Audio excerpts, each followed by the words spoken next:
Hi, I'm James Shillinglaw. I'm here in ILTM Con, and yeah, I've been doing a lot of these interviews. My voice is going a little bit, but I'm here with Jeff Morris, who's the Chief Marketing Officer for Visit West Hollywood. And why is Visit West Hollywood here? Well, they've been coming a few times, except for last year, and we're going to find out about that because they are positioned as a luxury destination, and they got the hotels, the shopping, the dining, and a lot more to prove it. We're going to talk to Jeff about that and a whole lot more on Insider Travel Report. First of all, Jeff, I apologize for my rough voice because I've been going now for 4 days solid. I understand. We're in the home stretch of this event. The last few interviews here. Now let's talk about West Hollywood. I think you're the head of your organization, Tom. A few years ago, we interviewed him and we had a lot of new hotels coming in there, luxury hotels. Let's talk about that hotel product there. What do you have in West Hollywood? Yes, well, first of all, West Hollywood is a place like nowhere else, obviously, on the planet, really. It's 2 square miles, 4 square kilometers. It's a very small footprint, and as our mayor likes to say, our footprint outsizes our shoe size. It's quite a big influence, and we're really talking about the new luxury of Los Angeles when we talk about West Hollywood, and we do that because there's really been a renaissance on the Sunset Strip with new hotels. We have a brand new Marriott Edition, which is at the corner of Doheny and Sunset Strip. Okay. There's a new hotel, the One Hotel. We know the one very well. Yeah. Yes, and it's a lovely spot, which also overlooks all of Los Angeles, and it's at the foothills of the Hollywood Hills. And then our newest addition is the Pendry West Hollywood. Yeah, and in fact, when I would talk to Tom a few years ago, that was just coming in the market, right? And that, I guess, assume that's been a hit, right? Yes, it was highly anticipated for a long time, and obviously with COVID, they had to delay, and finally they opened in March of 21 to much fanfare, and it's a gorgeous property, very sexy, obviously at the foothills of the Hollywood Hills also.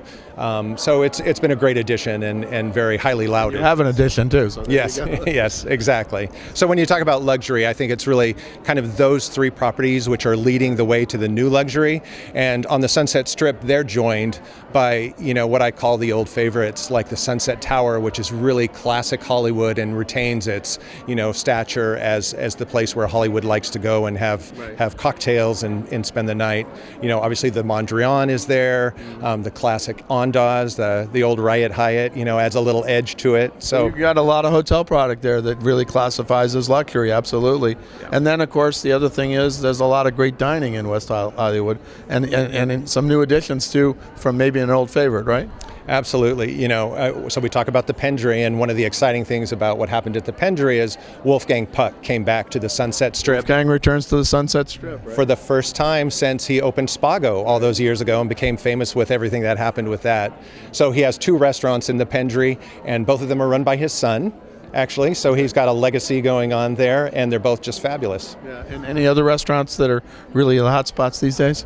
Well, there's the old favorites in West Hollywood, which are always great, like Catch, and Craig's is always a great spot to see when you're in West Hollywood because it's a good celebrity hangout, and people like to have the kind of the pixie dust that exists when the celebrities are around. Sure, absolutely. But also there's some great new restaurants on the Sunset Strip. Tess is located right near the One Hotel, and there's a brand new restaurant called Bottega Louie on Santa Monica Boulevard, which is just unbelievable. So now that he's mentioned all those, you better get your clients reservations now because it's going to be hard to get. Yes. Now, obviously, you also have a lot of retail, a lot of great shopping down there, right? Yeah, I think the thing about West Hollywood is that we're not traditional in any way. There's a lot of great boutique shopping. So a lot of these up-and-coming designers will open their pop-up shops on Melrose Boulevard. So it's a really great place to kind of meander and wander and discover something new. Yeah, that's great.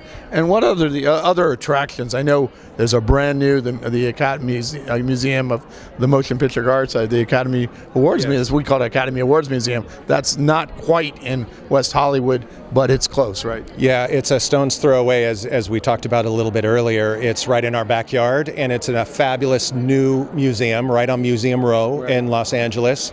And it's got all kinds of great history from the movies. It's got old Oscars from people that have won them. Museum, the ruby red slippers from The Wizard of Oz. It's really a fascinating museum, and it also has this incredible dome on the backside of it that you can go out and overlook all of Los Angeles and the Hollywood Hills. It's really quite a spectacular sight to see. Yeah, I'm looking forward to it. I've not been out there. Years ago, I lived out in Hollywood and trying to get into the movies like everybody else. Yeah. Didn't do it. Came back. I'm on TV, but not quite the same way.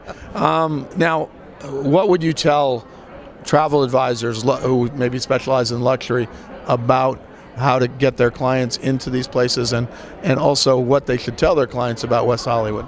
Well, West Hollywood, we call it the heart of Los Angeles. And we say that because it's not only geographically the central part of Los Angeles, but it really is, it represents everything that's great about Southern California. It's a little bit of movie magic, it's the weather, it's the great restaurants, it's the rooftop pool vibe. It's all of those things that are really classic Southern California, Los Angeles.